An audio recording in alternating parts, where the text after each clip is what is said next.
embarking upon a 20-date tour running from February to June next year, full of psychological illusions, mind reading, audience participation, and never-before-seen tricks.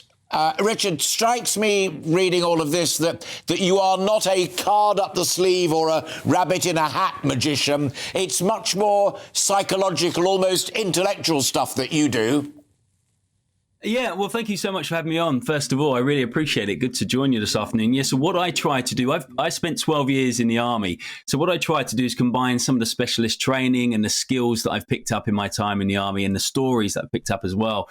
Try to combine all of that with my fascination with the art of magic, suggestion and deception to create something that I like to think is a little bit unique and very special. And it's always a very interactive show. And I always try my best to personalize my show to my audience. So whenever I get people onto stage, I'll try and leave them with a lasting message and a memory that they'll remember as a really positive experience forever. And that's also what I try to do whenever I'm on TV, which is obviously a big thing next week. Sunday is going to be the big day for Britain's Got Talent, The Ultimate Magicians.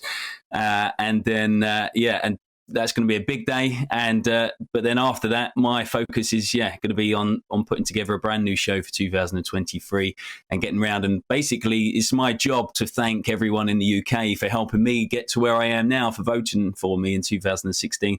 And my way of thanking them is putting on a brand new show every year and taking it around the UK and meeting everyone.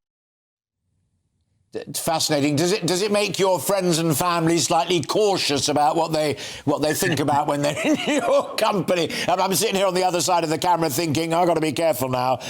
He can read my mind even from a distance. Yeah, no doubt it terrifies people at times because anyone who comes to my show will understand a little bit when they leave, will understand a little bit of how I work things out. So I do use a number of techniques, like obviously the obvious ones are body language reading and picking up subtle cues within not just what we say, but the way we say things, and also being able to input ideas inside people's minds throughout the show without them necessarily realizing. All of those kind of big things that I find fascinating about psychology and misdirection and all of these different things. But like I say, I do teach a little bit about how that works in the show. So I like to think everyone will leave my show and go back to work the next week and be able to read a little bit of how their colleagues, what their colleagues think of them and what they're thinking. Just for people who are listening to the conversation on radio, not watching on telly, because we do both, as you know, we're just running some pictures there of your days in the Army. I presume, a 20-date tour of the UK requires a certain degree of physical fitness and stamina, as well as magical talent. Yeah, so it's a big undertaking. So I think it's actually 30 dates as far as I'm aware.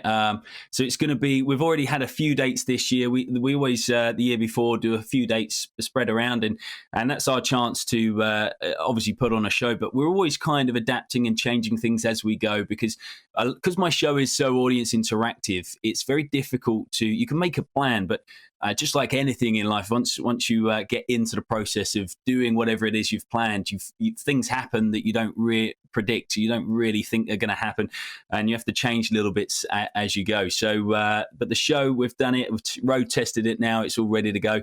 But it's going to be about 30 dates, pretty much back to back. So it's going to be a lot of traveling between venues up and down the country.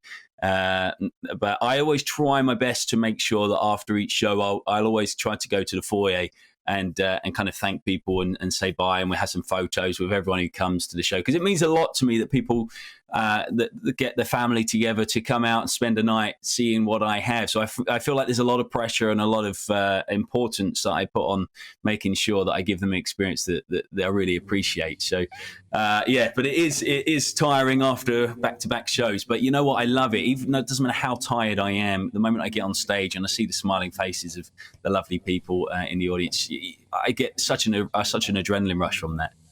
Well, part of the great accolade of winning Britain's Got Talent is, of course, you took part in that absolutely amazing Jubilee lineup and rubbed shoulders with the royal family. And the then Prince of Wales, but now King Charles III, was incredibly complimentary about you. Mesmerising, I think, was the word he used. Does that mean that you can now say Richard Jones, by appointment to His Majesty the King, illusionist and magician?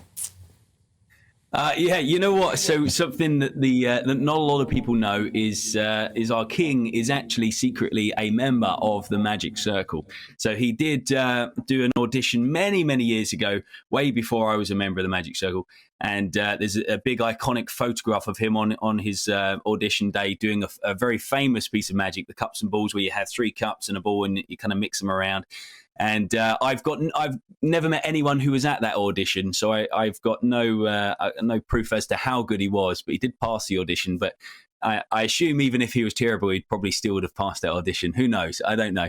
But we do know that he loves magic, and I got him involved in my Royal Variety performance to a certain degree, and he seemed to really enjoy it. And whenever I see him and any of the royals, they'll.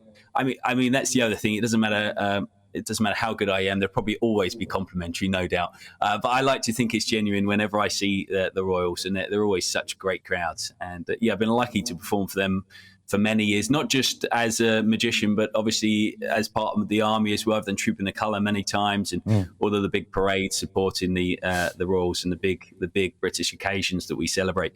So I feel very lucky, and I feel very attached to the royal family. I'm very proud to have served them for so long. Good to hear you say that, Richard. Heartily agree with that sentiment.